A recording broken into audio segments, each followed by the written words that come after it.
দেখা যায় না শালা কিছু। থাক থাক বলো না। খোঁজ পাইছি যে খাবার পাওয়া যাচ্ছে, হ্যাঁ এই জন্য সবাই আইছে। দেখছো মা?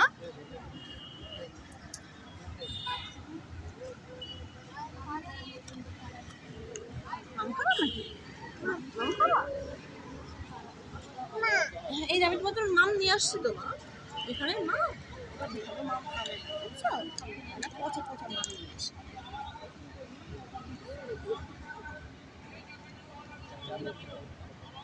আমার ভালো লাগছে না এখানে এসে? সত্যি? হ্যাঁ সামনের দিকে ঢুকো। হ্যাঁ মাছ খাবো তো? হ্যাঁ এইটুকু তোমার।